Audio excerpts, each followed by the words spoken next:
Hey, what's going on everyone? It's Matt here, and today's video is a little different from what I usually post. It's going to be my first theory video slash opinion video, and I'm going to be discussing everyone's favorite bald Jedi, Mace Windu, and just going over some reasons why I think it would be a great idea to bring him back to Star Wars. Before the video starts, if you like this kind of video, let me know down in the comments. I'd be happy to make more of these types of videos in the future. Remember to like and subscribe for more Star Wars content, and without further ado, let's get right into it. So the Obi-Wan Kenobi show was announced by Disney back in 2019, and at this point it's most likely to release in 2022. I know I, like many other fans, was extremely happy to hear that Ewan McGregor would be reprising his iconic role of Obi-Wan Kenobi. Over a year later, in December of 2020, it was announced that Hayden Christensen would also be in the Kenobi series, obviously reprising his role as Darth Vader. Now this was music to my ears, as Anakin is my favorite character in all of Star Wars, and I personally loved Hayden Christensen's interpretation of him. And for the people who weren't as big of fans, I really hope this series will help heal some old wounds.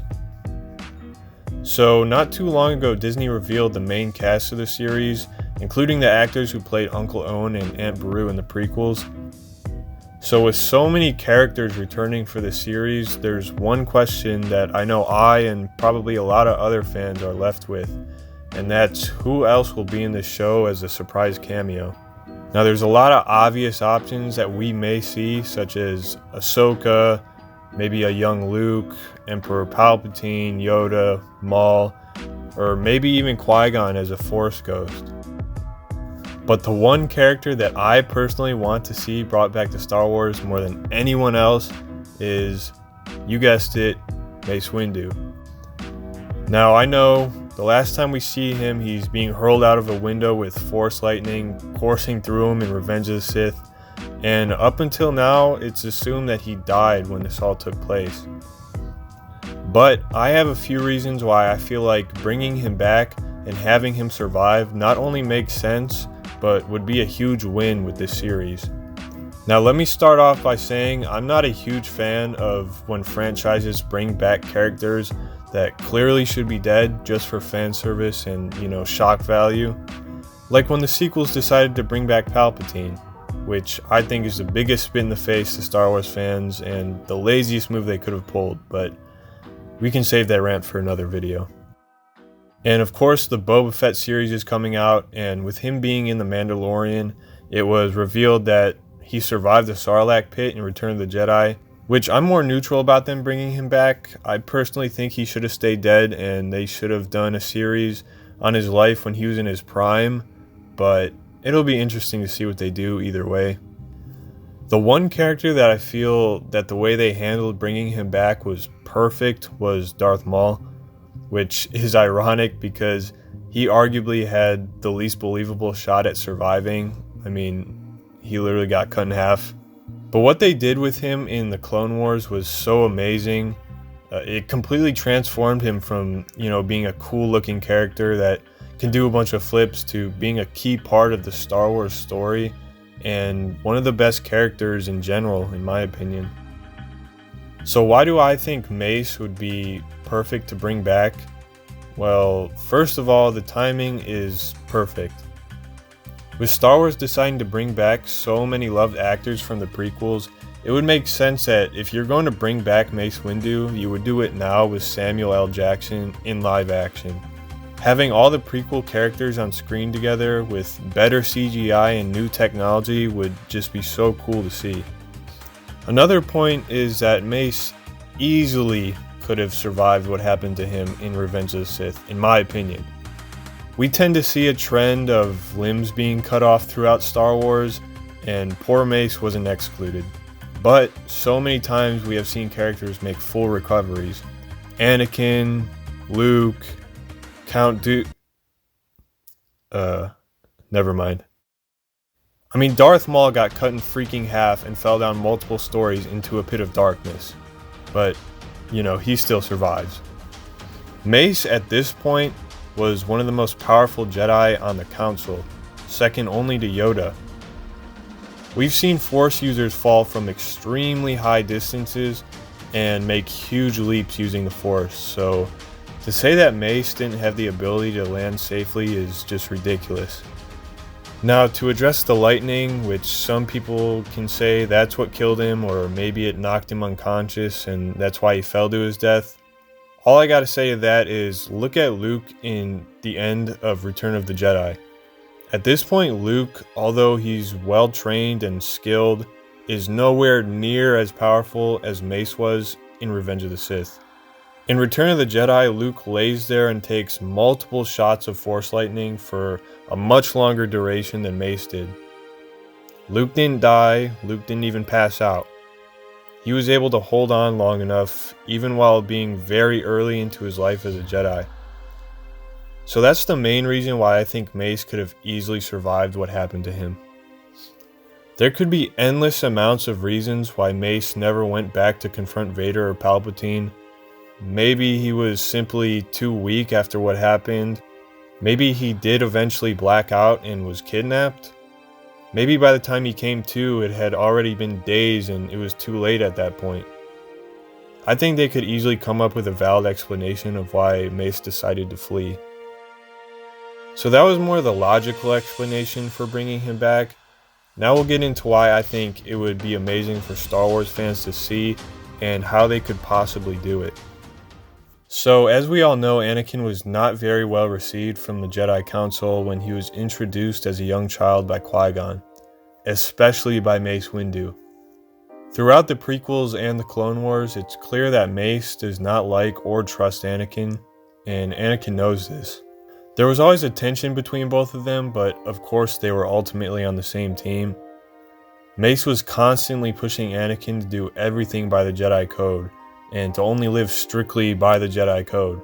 But when Anakin sees Mace about to kill the unarmed man who is the only one that can save his one true love, everything he ever lived by was thrown out the window. Pun intended. And not only was it being thrown away, it was being thrown away by a man who is always an untrusting bully to Anakin. Anakin tells Mace that he needs Palpatine, and Mace just simply doesn't care, leaving Anakin feeling completely betrayed for the last time. It's like when Mace says, "If what you say is true, you have earned my trust," right after Anakin tells him that Palpatine is the Sith Lord. Like, this is the hero of the Clone Wars, the chosen one, and you still don't fully trust him? So Anakin and Mace always kind of held a grudge against each other, which is why I think having Mace face off against Darth Vader once and for all would be amazing to see. Mace was known to be able to channel his opponent's dark side while in combat and use it against them, while still controlling it and not completely giving into it. So I think seeing a rogue, somewhat darker version of Mace that's no longer following the Jedi Code super strictly is how they should portray him. Whether he spends time training to finally find and confront Vader, or Palpatine sends Vader after him after finding out that he survived, there's one big motivator that they should both have, and that's revenge. Since Mace is no longer part of the Council, he no longer would feel the need to live by the book. He would probably let his personal feelings take over and decide that he wants revenge on Vader, not only for what he did to destroy the Jedi, but also for what he personally did to him. And Vader, of course, would seek revenge on him for all the torment and bullying that Mace put him through. Vader hated the Jedi, but I think there's a special place in his heart for Mace that is filled with much greater hatred than any other Jedi, possibly even greater than Obi-Wan. All those pent-up years of secret hatred for one another would finally be able to be released in one final duel. So how would this duel go down? Of course, Vader would end up winning for obvious reasons, but I think the fight would be extremely close. Mace was the best duelist on the Council, with Anakin very close behind. So this duel would be very aggressive, anger-filled, and just intense. They could have a cool little speech before they fight, and there's actually a video by Cloud Vision Productions called Mace Windu vs. Darth Vader, which is almost exactly how I would imagine the fight to go down. I'll link it in the description, definitely check it out, it's a cool little video. But of course Disney would make it much more intense and realistic, but the general ideas of that video are perfect. And it's actually insane because I hadn't even seen the video.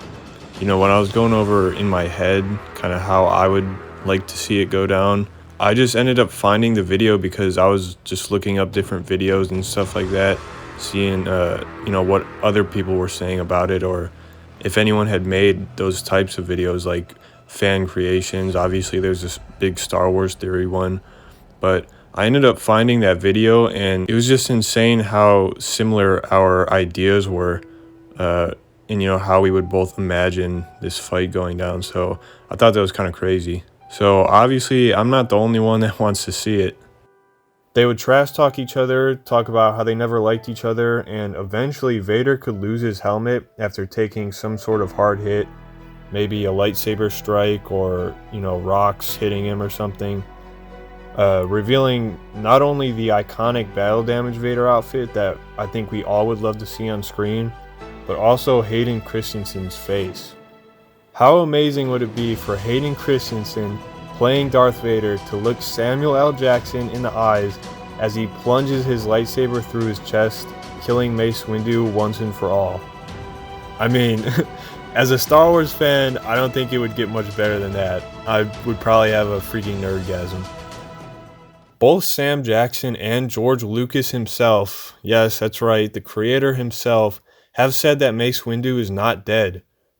And while you're all sitting there, I know you're all in my corner on this. We know Jedis can fall from incredible heights and survive. So apparently, I am not dead. Yes, I have two appendages right now, but we know the long and rich history of Star Wars characters reappearing with new appendages and being stronger and better than they ever were. Mace Windu is awaiting his return. Let's make it happen. Kathy, you're sitting right there. I know you know what to do. All you gotta do is say the word. See you soon. On screen, I hope. So all in all, I think that's reason enough to bring him back one last time. But anyways, that's it for this video. I really hope to see something like this in the Kenobi series. I feel like it's really now or never, especially with Hayden Christensen and Ewan McGregor returning. But I hope you guys enjoyed this video, and make sure to let me know your opinions on the subject down below. Do you agree?